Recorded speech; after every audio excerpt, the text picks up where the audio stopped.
Assalamualaikum warahmatullahi wabarakatuh. Perkenalkan, nama saya Muhammad Ibnu Fatih dari Prodi Teknik Sipil. Di sini saya ingin membahas tentang definisi atau permasalahan terkait PSDA atau pengelolaan sumber daya air.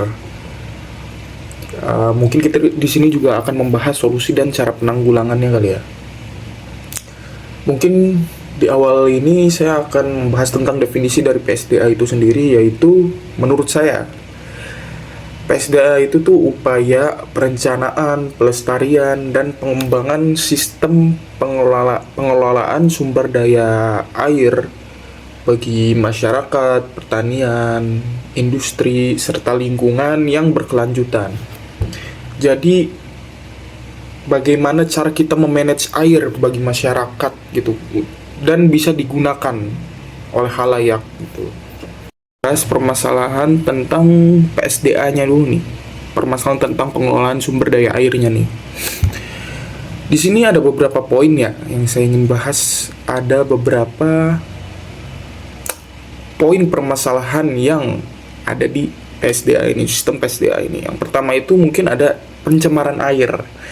Kayak pencemaran air dari limbah industri, limbah rumah tangga. Contoh kayak mungkin kalau dari limbah rumah tangga, kayak kita habis nyuci deterjennya itu mungkin menyebar kemana-mana, entah kita buang ke sungai apa bagaimana, ataupun limbah industri, bekas-bekas industri atau bekas-bekas pabrik itu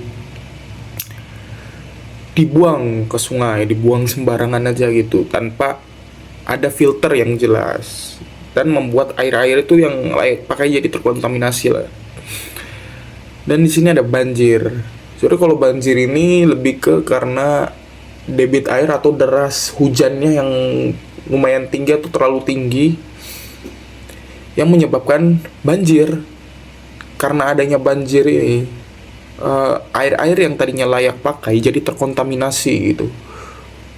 Jadi tercemar lah istilahnya dengan hal-hal yang bisa dibilang kotor lah, entah apapun itu yang bersifat kotor.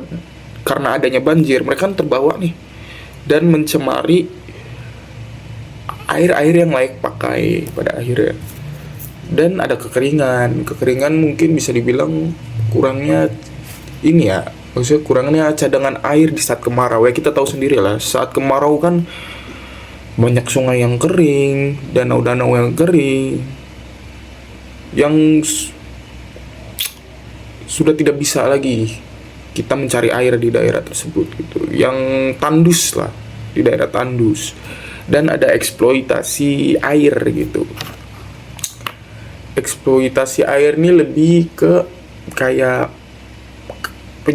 akibat dari eksploitasi air ini kayak permukaan tanah tuh bisa turun, dan cadangan-cadangan air yang ada di dalam tanah tuh bisa terkuras gitu karena adanya eksploitasi ini. Dan ada kerusakan daerah aliran sungai yang disebabkan oleh penebangan liar, segala macam penebangan hutan gitu. Jadi karena adanya itu, daerah aliran sungainya nih jadi terganggu gitu, dan pada akhirnya menyebabkan kerusakan. Dan di sini ada distribusi air yang tidak merata ya. Kita sering lah melihat di berita mungkin kayak adalah beberapa tempat itu yang susah sekali nyari air, apalagi di pelosok gitu. Contoh Papua itu kan sulit orang mencari air di sana gitu, karena pendistribusian airnya ini tidak merata gitu. Atau di pelosok-pelosok yang tandus misal, nah itu distribusi airnya tidak merata. Dari negara kita sendiri itu tidak merata. Dan mungkin menurut saya ya, untuk cara menanggulanginya itu tuh dengan cara mungkin dengan adanya pemerintah membuat regulasi yang ketat gitu, dengan adanya undang-undang yang membuat orang tuh jadi takut menyanyikan air gitu. Jadi kita harus lebih tegas lagi dari pemerintah dan mengedukasi masyarakat ini untuk misalnya hemat air, jangan buang sampah di aliran sungai, aliran air, dan edukasi kepada industri-industri agar mereka nih tidak membuang hasil limbahnya itu tuh ke sistem perairan.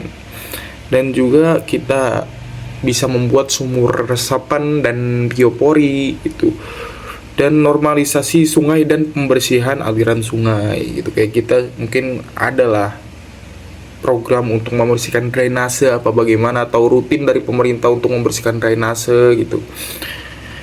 Dan kalau bisa ya, menurut saya ini dalam industri ataupun pertanian itu diusahakan lah untuk memakai teknologi yang hemat air di pertanian maupun industri gitu.